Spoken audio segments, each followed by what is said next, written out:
The famous Indo-Greek king who embraced Buddhism was Indo-Greek king Buddhism কে চারজনের মধ্যে Buddhism করেছিল, প্রোপাগেট করেছিল কে? স্ট্র্যাটো ওয়ান, মিনেন্ডার, হ্যাঁ অপশন মহেন্দ্র, হ্যাঁ মিনেন্ডার, অপশন বি উত্তর হবে। ঠিক আছে, এখানে ইয়েটা বলে রাখি, নাগাসেনা বলে একজন বুদ্ধিস্ট মং ছিলেন, নাগাসেনা নাম, নাগাসেনা বুদ্ধিস্ট মং, উনি মিনান্দারের সঙ্গে কথাবার্তা বলে ওনাকে কনভিন্স করে বুদ্ধিজমে কনভার্ট করেন। হ্যাঁ, নাগাসেনা মিনান্দারকে কনভিন্স করে বুদ্ধিজমে কনভার্ট করেন। সেটা নিয়ে একটা বই লেখা হয়েছিল, বইটার নাম আসতে পারে, বইটার নাম ছিল মিলান্ত পান্হ, মিলান্ত পান্হ। হ্যাঁ, মিলান্ত পান্হ বলে বইটার মধ্যে নাগাসেনা মিনান্দারকে কিভাবে বুদ্ধিজমে আনলো সেটার ওপর বক্তব্য দেওয়া আছে, মিলান্ত পান্হ, নাগাসেনা এবং মিনান্দারের কথোপকথন। ঠিক আছে, ওই জন্য এখানে উত্তর হবে কি? এখানে উত্তর হবে মিনান্দার। Next, which of the following is not one of the animal carved on Sarnath pillar? Sarnath পিলারে এর মধ্যে কোন অ্যানিমালের ছবি নেই? সারনাথ পিলারে এর মধ্যে কোন অ্যানিমালের ছবি নেই? হার্মফুল, হ্যাঁ অপশন বলুন। Option B. B B B B deer, হ্যাঁ হ্যাঁ বি ডিয়ার। হ্যাঁ বি ডিয়ার, ডিয়ারের ছবি সারনাথ পিলারে নেই। Next, the language of Mahayana Buddhism was, Mahayana বুদ্ধিজমের ল্যাঙ্গুয়েজ কি ছিল? নর্মাল বুদ্ধিজম নয়, মহায়ান বুদ্ধিজমে পালি, ব্রাহ্মী, সংস্কৃত, প্রাকৃত, কি হবে উত্তর? পালি পালি। তাই কি? শুধু শুধু বুদ্ধিজম হলে পালি এবং প্রাকৃত হতো, প্রাকৃত হচ্ছে জৈনিজম, পালি হচ্ছে বুদ্ধিজম। কিন্তু অনেক বুদ্ধিস্ট টেক্সটই আবার প্রাকৃতে লেখা হয়েছে, এক্সেপশন রয়েছে। মহায়ান বুদ্ধিজম লেখা হয়েছিল কিসে? সংস্কৃতে। ঠিক আছে, এটা খুব important MCQ, very very important. ভুল হওয়ার জন্য এই স্লিপারি এমসিকিউ, এইটা হচ্ছে ideal example of slippery MCQ.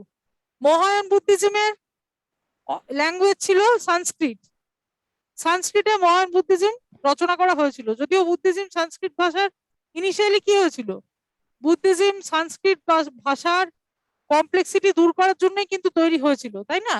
সহজ ভাষা পালি এবং প্রাকৃত তারা ইন্ট্রোডিউস করেছিল, পালি, সেকেন্ড হচ্ছে প্রাকৃত, এই দুটো ভাষা তারা ইন্ট্রোডিউস করেছিল জনসাধারণ যাতে বুদ্ধিজম সম্বন্ধে বুঝতে পারে, যেটা হিন্দুইজমের ক্ষেত্রে হয়নি।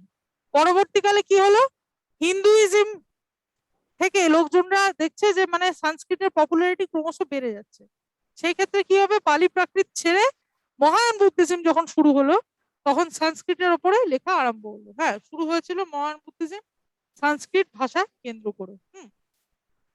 ভেরি ইম্পর্টেন্ট এমসিকিউ এটা। নেক্সট স্লাইডে যাচ্ছি।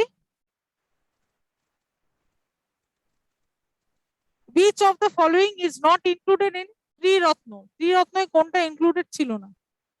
Option D creator. Creator, right, thank you. Option D creator, কারণ right knowledge, right faith, right conduct, এখানে একটা শর্ট ট্রিক বলে দিচ্ছি। ঠিক আছে, এই কোয়েশ্চেনটা অনেক পরীক্ষায় এসে গেছে, এটা একটা শর্ট ট্রিক হচ্ছে K F C, K F C, এটা আমাদের সবারই মনে থাকবে। কে এফ সি শব্দটা মনে রাখলে এই কোয়েশ্চেনের উত্তরটা করা যাবে। কেন? K for knowledge, F for faith, C for conduct, এই তিনটে কে এফ সি, এই তিনটে বাদ দিয়ে যেটা থাকবে এক্সট্রা অপশন, এটা অনেক সময় ক্রিয়েটার দেয়, অনেক সময় অনেক কিছু দেয়। ঠিক আছে, তো এই এক্সট্রা অপশনটাই আনসার হবে, কারণ এখানে নটই চাইবে বারবার, নট ইনক্লুডেড চাইবে, সেখানে কেএফসি বাদ দিয়ে বাকি যে অপশনটা থাকবে সেটাই আনসার হবে। এখানে তবু দেখে বোঝা যাচ্ছে যে এটা আনসার হবে। অনেক সময় এখানে রাইট, লাইভলিহুড বা এই জাতীয় অপশন দিয়ে দেয়। ঠিক আছে, লাইট লাইভলিহুড, এটা আমি দেখেছি, রাইট লাইভলিহুড এই অপশনটা দিয়ে দেয়, তখন কিন্তু একটু কনফিউজিং হয়ে যায়। তখন মনে রাখতে হবে কি, কে এফ সি বাদ দিয়ে সবগুলোই কিন্তু ওই কেএফসি বাদ দিয়ে যেটা থাকবে সেটাই এটা আনসার হবে। এই অপশনটা তাও কনফিউজিং নয়, এই রাইট লাইভলিহুড দিলে কিন্তু একটু কনফিউজিং হয়ে যেত, তখন কিন্তু এইভাবে সেপারেট করা যেত আনসারটা। ঠিক আছে, next, the religious movement of Jainism and Buddhism was led by, হ্যাঁ, জৈনিজম বুদ্ধিজম কারা লিড করেছিল? শূদ্রাস, বৈশ্যাস, ব্রাহ্মণ, ক্ষত্রিয় প্রিন্স। কি হবে উত্তর? মানে জৈনিজম বুদ্ধিজম তো প্রথম থেকেই ছিল না, হিন্দু ধর্ম তো সব থেকে পুরনো ধর্ম। হিন্দু ধর্মের কোন সেকশন জৈনিজম বুদ্ধিজমকে ইন্ট্রোডিউস করে সমাজে, তাদের নামটাই জানতে চাইছে। কারা লিডারশিপ দিয়েছিল? জৈনিজম এবং বুদ্ধিজমের লিডারশিপ কারা দিয়েছিল? কোন কাস্টের লোকজনরা? চারটের মধ্যে লিডারদের নাম নিঃশস্ত্র জানতে চাইছে। প্রিন্সেস মনে হয়। হ্যাঁ, ক্ষত্রিয় প্রিন্সেস, রাইট। অনেক সময় কিন্তু বৈশ্য বা শূদ্র করবে, সেটা হবে না, কারণ যারা লিড করেছিল, এখানে কোশ্চেনটা হচ্ছে লেড বাই, কারা লিডারশিপ দিয়েছিল। লিডারশিপ কারা দিয়েছিল? দুটো ইম্পর্টেন্ট লিডারের নাম, বর্ধমান মহাবীর, উনিও ক্ষত্রিয় প্রিন্স ছিল, গৌতম বুদ্ধ, উনিও ক্ষত্রিয় প্রিন্স ছিল। ঠিক আছে, তো লিডার যারা, জৈনিজম বুদ্ধিজমের লিডার যারা, তারা কোন কাস্ট থেকে বিলং করতো? অবভিয়াসলি ক্ষত্রিয় প্রিন্স। ঠিক আছে, কিন্তু যদি বলতো দ্য রিলিজিয়াস মুভমেন্ট, ওয়ার্ডটা একটু চেঞ্জ করে দিলে আনসারটা চেঞ্জ হয়ে যেত।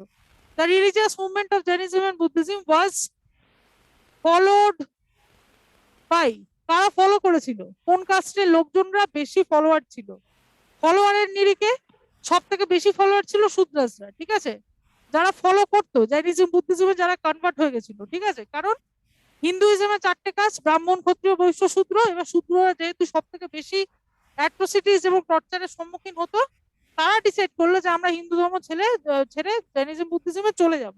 তো সব থেকে বেশি সংখ্যক শূদ্ররাই কিন্তু বেরিয়ে জৈনিজমে জয়েন করেছিল, বুদ্ধিজমে জয়েন করেছিল, কিন্তু তারা ফলোয়ার হিসেবে জয়েন করেছিল। ঠিক আছে, কিন্তু যেই মুহূর্তে কোয়েশ্চেনে করেছে লেড বাই, কারা লিড করেছিল? লিড করেছিল কিন্তু ক্ষত্রিয় প্রিন্সরা। কেন না, আমরা যে কজন তীর্থাঙ্কর দেখবো, জৈন তীর্থাঙ্কর বা গৌতম বুদ্ধ যদি দেখে নিই, হ্যাঁ, যারা বুদ্ধিস্ট মঙ্ক ছিল, তারা কিন্তু বেশিরভাগটাই শুরুর থেকে, মানে বুদ্ধিজমের পর থেকে যারা, গৌতম বুদ্ধের পর থেকে যারা, বেশিরভাগ কিন্তু ক্ষত্রিয় প্রিন্স ছিল, এবং ফলোয়াররা ছিল শূদ্র, আর লিডাররা ছিল ক্ষত্রিয় প্রিন্স। ঠিক আছে, next, the fourth and the last Buddhist council was convened by, এটা ইজি আছে, কি হবে আনসারটা? কনিষ্ক। হ্যাঁ, কনিষ্ক ফোর্থ বুদ্ধিস্ট কাউন্সিল করেছিল। এবার তাহলে উত্তরটা হচ্ছে অশোক কোনটা করেছিল?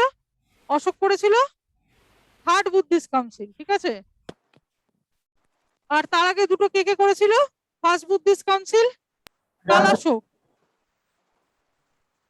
কালাশোক না, first Buddha, sorry sorry sorry, second Buddhist council Kalashoka, first Buddhist council হচ্ছে অজাতশত্রু। ঠিক আছে, হ্যাঁ, Ajatashatru. First Buddhist council Ajatashatru, second Buddhist council Kalashoka, third Buddhist council Ashoka, এবং ফোর্থ বুদ্ধিস্ট কাউন্সিল কনিষ্ক। ঠিক আছে, কনিষ্ক কোথায় করেছিল ফোর্থ বুদ্ধিস্ট কাউন্সিল? জায়গাটা, হ্যাঁ, কুন্দাবালাম, কুন্দাগ্রাম বা কুন্দাবালাম, বিভিন্ন বইতে বিভিন্ন রকম লেখা থাকে। মেনলি জায়গাটা কোথায়? কাশ্মীরে। ঠিক আছে, কাশ্মীরের কুন্দাবালাম, কুন্দাগ্রাম, অনেক কিছু লেখা থাকে, সেই জায়গায় কনিষ্ক ফোর্থ বুদ্ধিস্ট কাউন্সিল করেছিলেন। নেক্সট স্লাইডে যাচ্ছি। Buddhism was divided into Mahayan Buddhism and Hinayan Buddhism during the reign of, কার সময় হিনায়ান এবং মহায়ান ডিভিশন হয়েছিল? ঠিক আছে, উত্তরটা কি হবে? অপশন হ্যাঁ, কনিষ্কা, এক্স্যাক্টলি কারেক্ট। কনিষ্কার সময়, মানে ফোর্থ বুদ্ধিস্ট কাউন্সিলের সময়, মহায়ান বুদ্ধিজম এবং হিনায়ান বুদ্ধিজম ডিভাইড হয়ে গেছিল। ঠিক আছে, next 31, when Alexander invaded India, Magad was ruled by, Alexander যখন মাগাধকে ইনভেড করেছে, তখন মাগাধের রাজা কে ছিল? আলেকজান্ডারের অ্যাটাক সময় রাজা কে ছিল মগধের? নন্দাজ, এক্স্যাক্টলি। নন্দাজের কোন রাজা? কোন রাজা? মহাপদ্মানন্দ, রাইট। না, মহাপদ্মানন্দ কি? মহাপদ্মানন্দ কি না, মহাপদ্মানন্দ ফাউন্ডার ছিল। কার সময় হয়েছিল? কোন রাজার সময়? ধনানন্দা, ধনানন্দা। রাজার নাম ধনানন্দা। আর মহাপদ্মানন্দ ফাউন্ডার ছিল, মহাপদ্মানন্দ ছিল founder of Nanda dynasty. Next 32, Alexander and the army of Porus camped on the opposite banks of which river? Option B, ma'am. Jhilam. Exactly, thank you for the answer, Jhilam. এবার একটা ব্যাপার আছে এখানে, এইখানে হচ্ছে ঝিলাম, আমি একটু বোর্ডটা ক্লিয়ার করে এটা বলি। এখানে হচ্ছে আমি রিভার সিস্টেমটা একটু এঁকে ম্যাপে একটু এঁকে নিই, ঠিক আছে? এটা হচ্ছে ইন্ডিয়ার ম্যাপ, এইটা হচ্ছে সাটলেজ এখান দিয়ে গেল, ইন্ডাস, ঝেলাম, একটু বড় করে আঁকি, 1 মিনিট, হ্যাঁ বড় করে আঁকি। এটা হচ্ছে ইন্ডাস, এটা হচ্ছে ঝেলাম, নট টু স্কেল, হ্যাঁ, চেনাব, রাভি, বিয়াস, সাটলেজ, তিনটে পরপর, নর্থ টু সাউথ, ঠিক আছে?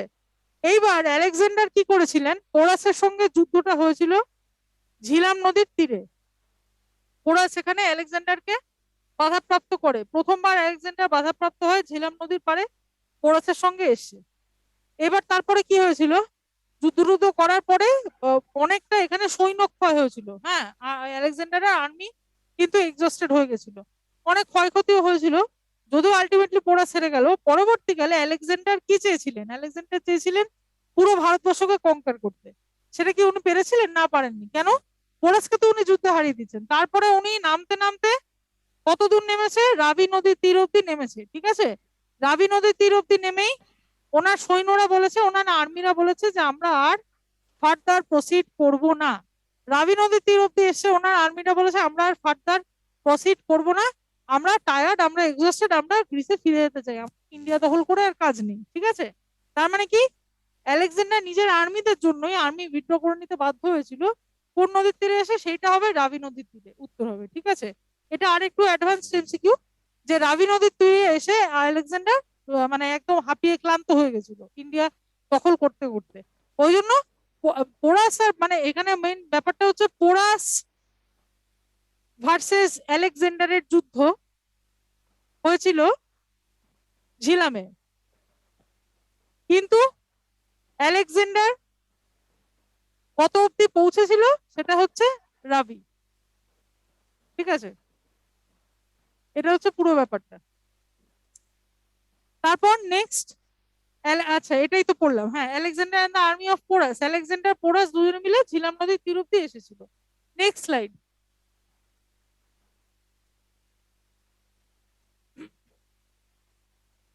হু shifted the capital to Pataliputra? এবার এটা কোথাকার ক্যাপিটাল?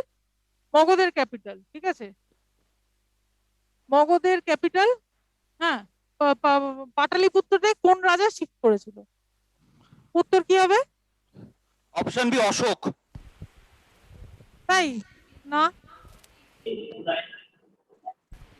অশোক হবে না। এটা ভীষণ important MCQ, very very important. Option C, Udayin. হ্যাঁ, অপশন সি উদয়ন, ঠিক আছে? আনসার হবে অপশন সি উদয়ন। এবার ব্যাপার হচ্ছে বিম্বিসারের সময় মাগধের ক্যাপিটাল কি ছিল? মাগধ মানে হারিয়াঙ্কা ডাইনেস্টি, প্রথম থেকে বলছি একদম historical chronology wise, Haryanka dynasty was the first dynasty, ঠিক আছে? 1 নম্বর, সেখানকার 3জন রাজা ছিল, কে কে? বিম্বিসার, অজাতশত্রু,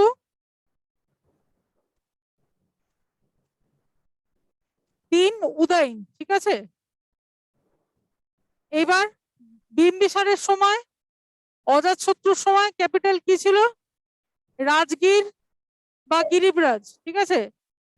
উদয়নের সময় সেই ক্যাপিটালটা হয়ে যায় পাটালিপুত্র, ঠিক আছে? পাটালিপুত্র হয়ে যায়। আগে কি ছিল? মগধের আর্লি ক্যাপিটাল ছিল রাজগীর, লেটার ক্যাপিটাল হলো পাটলিপুত্র। এটা কে চেঞ্জ করলেন?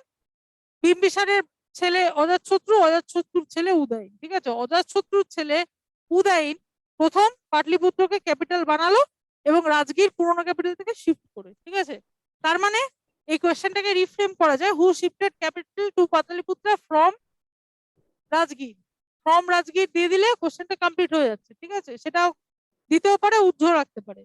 ব্যাপারটা হচ্ছে পাটলিপুত্রতে কে ক্যাপিটাল শিফট করেছিল, সেটা হচ্ছে উদয়ন। হ্যাঁ, অজাতশত্রুর ছেলে। Next, who was responsible for the rise of Magadha? মাগধের উত্থানের জন্য কে রেসপন্সিবল? আমরা জানি 16টা মহাজনপদ ছিল, তাই তো? অনেকগুলো, সে 16টা নাম খুব মানে কঠিন কঠিন নামগুলো দেখলে উত্তর করা যায়, বাট এক্স্যাক্টলি বলতে বললে, মুখস্থ বলতে বললে অনেকেরই সেটা আটকে যায়। ঠিক আছে, সেটা কোয়াইট ন্যাচারাল, আমাদের মুখস্থ করার দরকার নেই 16টা মহাজনপদের নাম। তার মধ্যে মগধ যে রাইজ হয়েছিল, মগধ যে উত্থান হয়েছিল, সেটা কোন রাজার হাত ধরে মগধের উত্থান হয়েছিল, এখানে সেটাই জানতে চেয়েছে। উত্তরটা কি হবে? Option B Ashoka. অশোক অশোক তো মৌরিয়ান এম্পায়ার। অশোক হচ্ছে মৌর্য, মৌর্য রাজা, মৌরিয়ান রাজা। বিম্বিসার হবে ম্যাম। হ্যাঁ, বিম্বিসার। ঠিক আছে, ওই যে তিনটে ক্রোনোলজি বললাম, মগধের 3জন রাজার নাম কি? হরিয়াঙ্কা ডাইনেস্টির যারা ছিল হর্যাঙ্ক বংশের, প্রথম হচ্ছে বিম্বিসার, দ্বিতীয় হচ্ছে অজাতশত্রু, তৃতীয় হচ্ছে উদয়ন। আর অশোক হচ্ছে অনেক পরে, অবশ্য অশোক হচ্ছে মৌর্য রাজা। ঠিক আছে, তাহলে আমি ক্রোনোলজিটা আরেকবার বলে দিচ্ছি, এটা নিয়ে মনে হচ্ছে একটু কনফিউশন আছে, আমি ক্রোনোলজিটা আরেকবার রিভাইজ করে দিচ্ছি। কি কি? প্রথমে হচ্ছে মগধ থেকে মগধের উত্থান হলো। ঠিক আছে, মগধের 3খানা ডাইনেস্টি ছিল। একটা ব্ল্যাঙ্ক স্লাইড কি না, ব্ল্যাঙ্ক স্লাইড হবে একটা, একটু ব্ল্যাঙ্ক স্লাইডটা দিন না, হবে না? না থাক, এখানে আমি বলে দিচ্ছি, এখানেই বলে দিচ্ছি, অসুবিধা নেই। এই যে মগধের মধ্যে 3খানা সাম্রাজ্য ছিল, কি কি? একটা হচ্ছে হর্যাঙ্ক ডাইনেস্টি, হর্যাঙ্ক ডাইনেস্টির পরে কে এলো? শিশুনাগ ডাইনেস্টি, শিশুনাগ ডাইনেস্টির পরে কে এলো? নন্দা ডাইনেস্টি। ঠিক আছে, নান্দা ডাইনেস্টিকে টপেল করে পরবর্তীকালে এলো মৌর্য ডাইনেস্টি। ঠিক আছে, এইবার হর্যাঙ্ক ডাইনেস্টির 3জন রাজা হচ্ছে, যেটা বললাম, বিম্বিসার, অজাতশত্রু এবং উদয়ন। ঠিক আছে, তারপরে শিশুনাগ ডাইনেস্টির একজন রাজার নাম কালাশোক। ঠিক আছে, যিনি সেকেন্ড বুদ্ধিস্ট কাউন্সিল করেছিলেন, কালাশোক। তারপরে নন্দ বংশের 2জন ইম্পর্টেন্ট রাজার নাম আমরা জানি, মহাপদ্মনন্দ এবং ধনানন্দ। ঠিক আছে, ধনানন্দের পরের জন হচ্ছে মৌর্য সাম্রাজ্যের রাজা হচ্ছে চন্দ্রগুপ্ত মৌর্য। চন্দ্রগুপ্ত মৌর্যের ছেলের নাম হচ্ছে বিন্দুসার। এই বিন্দুসার আর বিম্বিসারের কনফিউশন হয়। হ্যাঁ, চন্দ্রগুপ্ত মৌর্য, বিন্দুসার, বিন্দুসারের ছেলে হচ্ছে অশোক। ঠিক আছে, তাহলে অশোক হচ্ছে হর্যাঙ্ক ডাইনেস্টি, মগধে, এই যে এটা হচ্ছে মগধ। ঠিক আছে, পাটনাকে মগধ বলতো। মগধে প্রথম হচ্ছে হর্যাঙ্ক ডাইনেস্টি, সেখানকার 1 বিম্বিসার, 2 অজাতশত্রু, 3 উদয়ন। ঠিক আছে, বিম্বিসার, অজাতশত্রু, উদয়ন তারা সবাই এখানকার রাজা। ঠিক আছে, দিয়ে 3টে-4টে ডাইনেস্টি পরে তো অশোক আসছে, অশোক অনেক পরে আসছে। ঠিক আছে, হর্যাঙ্ক ডাইনেস্টি 3জন, বিম্বিসার, অজাতশত্রু, উদয়ন। শিশুনাগ ডাইনেস্টির কালাশোক। নন্দ ডাইনেস্টি, ইম্পর্টেন্ট রাজাদের নাম বলছি, নন্দ ডাইনেস্টি মহাপদ্মনন্দ, ধনানন্দ। মৌর্য ডাইনেস্টিতে এসে হচ্ছে চন্দ্রগুপ্ত মৌর্য, বিন্দুসার, অশোক। অশোক মানে প্রায় 4টে এম্পায়ার পরে অশোক রাজা হয়। ঠিক আছে, তো অশোক অপশনে থাকলেও অশোক হচ্ছে 4টে এম্পায়ার পরের রাজা। ঠিক আছে, অশোক হচ্ছে মৌর্য বংশের রাজা। মরিয়ান এম্পায়ারের কিং হচ্ছে অশোক, তা আবার থার্ড কিং, মরিয়ান এম্পায়ারের থার্ড কিং হচ্ছে অশোক। ঠিক আছে, কিন্তু হরিয়াঙ্কা ডাইনেস্টির ফার্স্ট কিং হচ্ছে বিন্দুসার, থার্ড কিং হচ্ছে উদয়ন। ঠিক আছে, তো সেখানে এখানে জানতে চেয়েছে যে স্লাইডটা ঘুরে গেল। হ্যাঁ, who was responsible for rise of Magadha? মগধের রাইজের, মগধের প্রথম সাম্রাজ্য কি? হরিয়াঙ্কা ডাইনেস্টি। হরিয়াঙ্কা ডাইনেস্টি তো মগধের উত্থানের প্রথম কারণ। হরিয়াঙ্কা ডাইনেস্টির প্রথম রুলারের নামটাই এখানে চেয়েছে, সেটার উত্তর হবে বিম্বিসার। কেন না, অশোক হচ্ছে মৌর্য সাম্রাজ্যে, মৌর্য আর মগধের ডিফারেন্স আছে, মৌর্য সাম্রাজ্যের থার্ড কিং হচ্ছে অশোক, অনেক পরে। হ্যাঁ, তো উত্তর হবে বিম্বিসার এই ক্ষেত্রে, কারণ হর্যাঙ্ক ডাইনেস্টি মগধের প্রথম শুরু হচ্ছে। এই ক্রোনোলজিটা একটু দেখে নিতে হবে, তাহলে কনফিউশন থাকবে না। Next, the last Nanda ruler of Magadha, আবার মগধ বলেছে। হ্যাঁ, মগধ মানে বিহারের পুরোনো নাম ছিল মগধ। এবার নন্দ বংশ, মগধের 3 নম্বর সাম্রাজ্য আমরা দেখেছি, হর্যাঙ্ক, তারপরে শিশুনাগ, তারপরে নন্দ, তাই তো? এবার বলছে নন্দ বংশ, নন্দ রুলার মগধের, who was overthrown by Chandragupta Maurya. এবার নন্দ বংশকে কে ধ্বংস করে? মৌর্য বংশ। মৌর্য বংশের প্রথম রাজার নাম কি? চন্দ্রগুপ্ত মৌর্য। ঠিক আছে, উইথ দ্য হেল্প অফ কে? চাণক্য। চাণক্যর হেল্পে চন্দ্রগুপ্ত মৌর্য নন্দ বংশের কোন রুলারকে প্রতিহত করে? উত্তর কি হবে?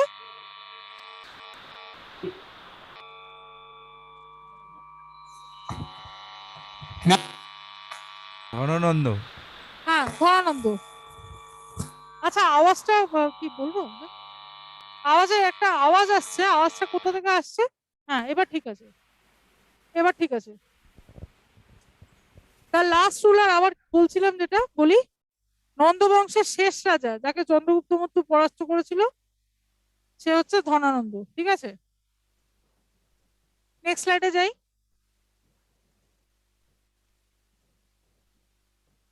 হু was called the second Ashoka? Second Ashoka কাকে বলা হতো? চারটে নাম। সমুদ্রগুপ্ত, চন্দ্রগুপ্ত কনিষ্ক। মৌর্য, হ্যাঁ Kanishka, exactly correct answer, Kanishka. Thank you for the answer.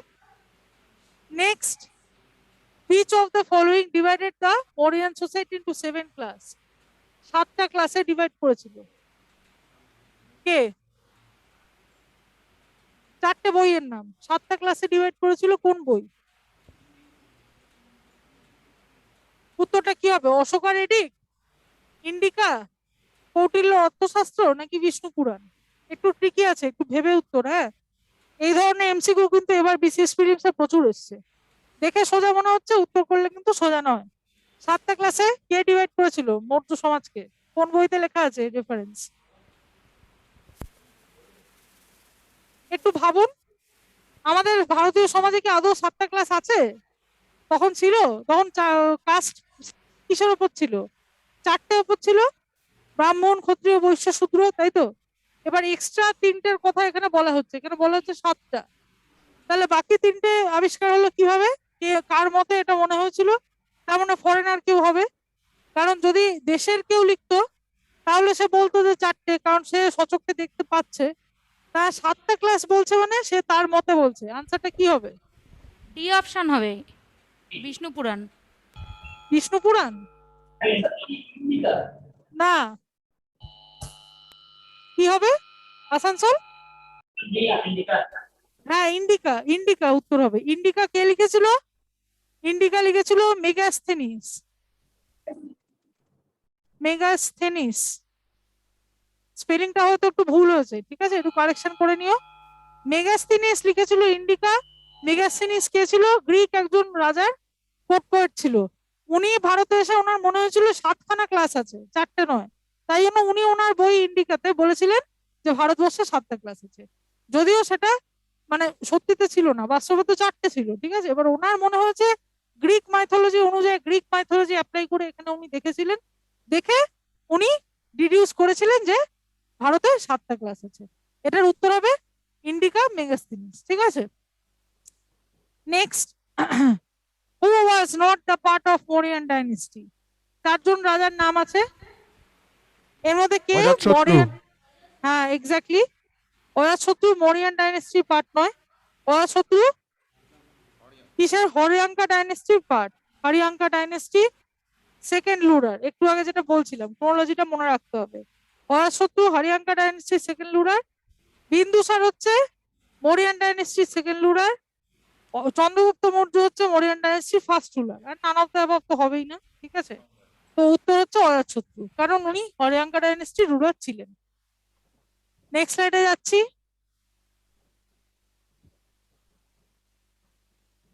Chandragupta Maurya was ardent follower of, Chandragupta Maurya কার ফলোয়ার ছিলেন? Shaivism, Jainism, Buddhism, Vaishnavism? উত্তর কি হবে? Option B Jainism. was the ardent follower of Jainism, exactly correct answer। ঠিক আছে, কিন্তু এখানে যদি কোশ্চেনটা একটু চেঞ্জ করে দেয়, ইনিশিয়ালি শব্দটা অ্যাড করে দেয়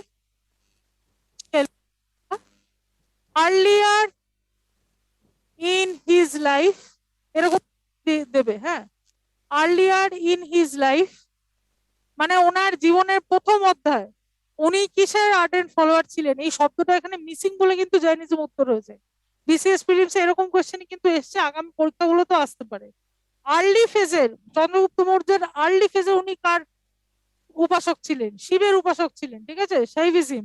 চন্দ্রগুপ্ত মৌর্য প্রথম জীবনে শিব মহাদেবের পুজো করতেন, ঠিক আছে, সেটাও কিন্তু কোশ্চেনে দিতে পারে। পরবর্তীকালে যখন ভদ্রাবাহু ওনাকে ইনফ্লুয়েন্স করলেন, লোকটার নাম কি? ভদ্রাবাহু, ঠিক আছে, ভদ্রাবাহু। ভদ্রাবাহু ওনাকে ইনফ্লুয়েন্স করলেন যে আপনি জৈনিজম জয়েন করুন। তখন উনি জৈনিজম জয়েন করেন এবং শ্রাবণ বেগোলা বা সাবান বেলাগোলা, মানে বিভিন্ন বইতে বিভিন্ন স্পেলিং থাকে। সাবানা বেনাগোলা বলে সাউথ ইন্ডিয়ার একটা জায়গা, ওখানে গিয়ে উনি আস্তে আস্তে উপোস করতে করতে মারা যান, ঠিক আছে। কেন না, জৈনিজমের ওই আর কি ওই জিনিসটা আর কি উনি অ্যাডপ্ট করে ফেলেছিলেন ভদ্রাবাহুর ইনফ্লুয়েন্সে। কিন্তু ভদ্রাবাহু ওনাকে ইনফ্লুয়েন্স করার আগে উনি তো জন্মগ্রহণ করেছিলেন, কোনো একটা ঠাকুরকে মানতেন, হিন্দু ধর্মে জন্মগ্রহণ করেছিলেন, তার নাম হচ্ছে শিব ঠাকুরকে, ঠিক আছে। শৈভিজমের ফলোয়ার উনি ছিলেন, ঠিক আছে। শৈভিজমের ফলোয়ার হয়ে পরবর্তীকালে জৈন ধর্মে উনি জয়েন করেন। কিন্তু যেহেতু এখানে কোশ্চেনটা পুরো প্লেন করেছে, Chandragupta Maurya was the ardent follower of, একদম প্লেন এক লাইনে, তাহলে উত্তর হবে জৈনিজম, ঠিক আছে। যদি একটু ঘুরিয়ে দিত আর্লিয়ার ইন হিজ লাইফ, তখন উত্তর হতো শৈভিজম, ঠিক আছে।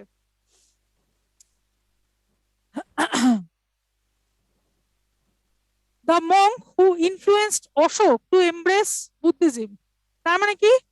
একটা ইম্পর্টেন্ট ইনফরমেশন, চন্দ্রগুপ্ত মৌর্যকে কে ইনফ্লুয়েন্স করেছিল জৈনিজমের জন্য? নামগুলো মনে রাখতে হবে, ভদ্রা বাহু, ঠিক আছে। এবার এখানে বলছে অশোককে কে ইনফ্লুয়েন্স করেছে বুদ্ধিজমে জয়েন করার জন্য, ঠিক আছে। 4 জনের নাম আছে, কি হবে উত্তর? বৃহদ্রথ, ব্রহ্মগুপ্ত, বিষ্ণুগুপ্ত, উপগুপ্ত। কি হবে উত্তর? হ্যাঁ, উপগুপ্ত। উপগুপ্ত, রাইট। এই নামগুলো মনে রাখতে হবে। মানে ওই যে বললাম 3 পুরুষ, চন্দ্রগুপ্ত মৌর্য, তার বাবা তার ছেলে হচ্ছে বিন্দুসার, বিন্দুসারের ছেলে অশোক।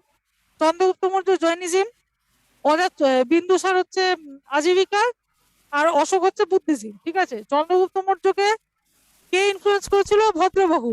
অশোককে কে ইনফ্লুয়েন্স করেছিল? অশোককে ইনফ্লুয়েন্স করেছিল উপগুপ্ত, ঠিক আছে। উপগুপ্ত বলেছিল আপনি বুদ্ধিজম জয়েন করুন, ঠিক আছে। Next 41, poet Kalidas lived in the court of, poet Kalidas কোন কোর্টে থাকতেন? চন্দ্রগুপ্ত 1, চন্দ্রগুপ্ত 2, সমুদ্রগুপ্ত, কুমারগুপ্ত। উত্তর কি হবে? চন্দ্রগুপ্ত 1, চন্দ্রগুপ্ত 2। হ্যাঁ, চন্দ্রগুপ্ত 2 বা বিক্রমাদিত্য, ঠিক আছে। বিক্রমাদিত্যও কিন্তু চন্দ্রগুপ্ত আর একটা মানে টাইটেল আর কি। বিক্রমাদিত্য বললেও কিন্তু পোয়েট কালিদাস চন্দ্রগুপ্ত 2 বা বিক্রমাদিত্য পোয়েট ছিলেন। নেক্সট স্লাইডে যাচ্ছি।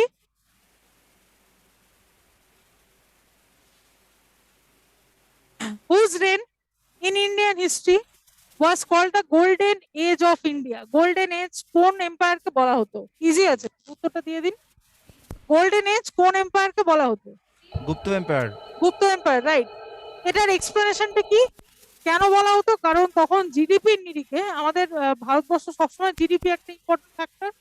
জিডিপির নিরিখে সব থেকে হাইয়েস্ট জিডিপি ছিল গুপ্ত এজে। কেন না, তখন কারেন্সি হিসেবে গোল্ড কয়েন ইউজ করা হতো। আমরা দেখেছি সমুদ্রগুপ্ত, চন্দ্রগুপ্ত 2, স্কন্দগুপ্ত, চন্দ্রগুপ্ত 1, ঠিক আছে, সব রাজাদেরই কিন্তু একটা করে গোল্ড কয়েনে তাদের নিজেদের ছবি টবি দিয়ে আর কি সেটাকে মিডিয়াম অফ এক্সচেঞ্জ হিসেবে ইউজ করা হতো, তাই তো।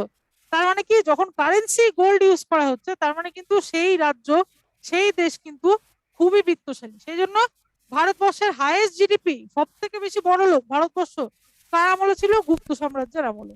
এবং সেই জন্য সেই এজটাকে কি বলা হয়? Golden age of India. এবং এই গুপ্ত সাম্রাজ্যের পরেই আমরা যদি লক্ষ্য করি, তারপরে কিন্তু ফরেন অ্যাটাক শুরু হয়। মানে ভারতের এত তখন টাকা পয়সার উন্নতি ছিল, এত বড় লোক ছিল, যে বাইরের দেশের লোকেরা মনে করে, টার্কিশরা, ইরানিয়ানরা, সেন্ট্রাল এশিয়ানরা মনে করে ভারতে গিয়ে লুটপাট করে চলে আসবো, ওখানে গিয়ে শাসন করার কোনো দরকার নেই। এটা একটা হিস্টোরিক্যাল এভিডেন্স। গুপ্ত সাম্রাজ্য এত বড় লোক হয়ে গেছিল যে ইনভেডার্সরা এখানে এসে ইনভেড করে চলে যেত, লুট করে, মানে পাতি আর কি বড় লোকদেরকে লুট করতো, ঠিক আছে। ভারতবর্ষ খুব বড় লোক, চলো যাই, তাকে লুট করে চলে আসে। সেই জন্য গোল্ডেন এজ অফ ইন্ডিয়া কাকে বলা হতো? গুপ্ত এম্পায়ার। তারপরেই কিন্তু ফরেন ইনভেশন এত বেশি বেড়ে যায়। তারপর next, the great astronomer and mathematician during the Gupta period was, astronomer and mathematician কি হবে? Option C. Option C Aryabhata. ঠিক আছে, মানে একদম ভারতবর্ষের নাম উজ্জ্বল করা একজন বিজ্ঞানী, ম্যাথমেটিশিয়ান যাই বলা যায়। ঠিক আছে, তার মধ্যে একজন, অনেকজনের নামই আছে, বরাহমিরও ছিল, কিন্তু বরাহমিরের নামটা দুইতে আছে। আর্যভট্ট থাকলে আর্যভট্ট উত্তর হবে, বরাহমির হচ্ছে number 2। Next, what was Chandragupta two also known as, এই যে একটু পরে একটু আগেই বললাম, চন্দ্রগুপ্ত টু এর আরেকটা নাম কি ছিল? হ্যাঁ, বিক্রমাদিত্য। বিক্রমাদিত্য, রাইট। চন্দ্রগুপ্ত টু এর আরেকটা নাম ছিল বিক্রমাদিত্য।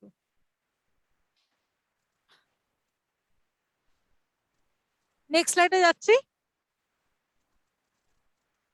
গুপ্ত dynasty was famous for, Gupta dynasty কিসের জন্য ফেমাস ছিল? Art and architecture, imperialism, revenue, land reform and none of this. কি হবে উত্তর? গুপ্ত ডাইনেস্টি কিসের জন্য ফেমাস ছিল? ইজি আছে, দেখেই বলা যাবে, আলাদা করে আমরা পড়ি। গুপ্তরা কয়েনের মধ্যেও করতো ওগুলো, খুব শৌখিন ছিল তারা। ঠিক আছে, উত্তরটা আর্ট কি হবে? আর্কিটেকচার। এ আর্ট, হ্যাঁ, আর্ট এন্ড আর্কিটেকচার, খুব শৌখিন ছিল গুপ্তরা। ঠিক আছে, কয়েনের মধ্যে, কারণ ইম্পেরিয়ালিজম তারা করতো না। ইম্পেরিয়ালিজম উত্তর কেন হবে না? কারণ গুপ্তরা খুব একটা বেশি সাম্রাজ্য বিস্তার করেনি। ইম্পেরিয়ালিস্ট পাওয়ার তখনকার দিনে এনশিয়েন্ট ইন্ডিয়াতে কাদের বলা যেত? ইম্পেরিয়ালিস্ট বলা যেত অশোককে। ঠিক আছে, ইম্পেরিয়ালিস্ট শব্দটা কার সাথে যায়? অশোকের সঙ্গে যায়। কেন না, অশোক এমন একজন রাজা ছিলেন যিনি কিন্তু সমুদ্র, হিমাচল, একদম কাশ্মীর থেকে কন্যাকুমারী, প্রায় মানে চোলা ডাইনেস্টি ছিল নিচে, ওই জাস্ট কেরালার আগে অব্দি, কাশ্মীর থেকে কেরালার আগে অব্দি কিন্তু ক্যাপচার করেছিল হচ্ছে অশোক। তাই জন্য অশোকের আন্ডারে কিন্তু সব থেকে বেশি সাম্রাজ্য ছিল, গুপ্ত সাম্রাজ্য কিন্তু এত বেশি ছিল না। সেই জন্য ইম্পেরিয়ালিস্ট গুপ্তদের কোনোদিনই বলা যায় না, সেই ইম্পেরিয়ালিস্ট শব্দটা যায় অশোকের সঙ্গে। রেভিনিউ ল্যান্ড রিফর্ম সেভাবে কিছু ছিল না, গুপ্তদের রেভিনিউ ল্যান্ড রিফর্ম অতটাই অ্যাডভান্স ছিল না, বরঞ্চ তারা ফিউডাল লর্ডসের মধ্যে রেভিনিউকে ভাগ করে দিয়েছিল। বিভিন্ন ছোট ছোট সামন্তরা, তারা তাদের আন্ডারে কিন্তু ল্যান্ড থাকতো গুপ্ত এম্পায়ারে, সেটা পরবর্তীকালে অনেক কমপ্লিকেশন তৈরি করে এবং ভারতবর্ষকে টুকরো টুকরো করে দেয়। হ্যাঁ, ওই যে যারা ফিউডাল লর্ড ছিল ওখানকার, তারা পরবর্তীকালে স্বাধীন হয়ে যায়। যখন গুপ্ত সেন্ট্রাল রাজারা যখন উইক হয়ে যায়, তখন ফিউডাল লর্ডরা স্বাধীন হয়ে যায়, গিয়ে নিজেদের নিজেদের প্রভিন্সিয়াল কিংডমস তৈরি করে ফেলে। তার ফলে কি হয়? India was disintegrated into many divisions. ঠিক আছে, ডিভিশনটা তৈরি হয় গুপ্তদের বাজে ল্যান্ড রিফর্মের জন্য। রাদার গুপ্তদের কি ল্যান্ড রিফর্মটা অনেক উইক ছিল। ঠিক আছে, এখানে কি বলছে? ফেমাস ফর, ফেমাসের তো নাই, উল্টে গুপ্তদের ল্যান্ড রিফর্ম খুব উইক ছিল। ঠিক আছে, উইকনেস ছিল, ল্যান্ড রিফর্ম পলিসি গুপ্তদের একটা উইকনেস ছিল। তাই জন্য স্ট্রেংথ কি হবে? স্ট্রেংথ হবে art and architecture. Art and architecture খুব ভালো ছিল। ঠিক আছে, এটাই উত্তর হবে। ল্যান্ড রিফর্ম খুব উইক ছিল। ইম্পেরিয়ালিজম অশোক ছিল, ওরা ইম্পেরিয়ালিস্ট ছিল না, নান অফ দ্য অ্যাবভ হবে না। Next, Harsha was defeated by, Harsha কার দ্বারা ডিফিট হয়েছিল?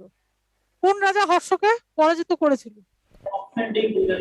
পুলকেশন টু, রাইট। এটা একটাই উত্তর, একদম ফ্ল্যাট বেসিক, সব পরীক্ষায় আমরা দেখি। Next, Fahien visited in the reign of, Fahien কার সাম্রাজ্যে ভিজিট করেছিল? কোন রাজার কোর্টে? বিক্রমাদিত্য। হ্যাঁ, বিক্রমাদিত্য, রাইট। এবার বিক্রমাদিত্যর কোর্টে ফাহিয়েন গেছিলেন। আরেকটা নাম হচ্ছে হুয়েনসাং। হুয়েনসাং ইনি কার কোর্টে গেছিলেন? হর্ষবর্ধনের কোর্টে। ঠিক আছে, হুয়েনসাং, Harsh, H H.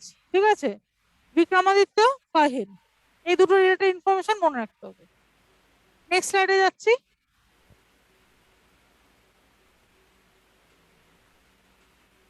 What was the introductory,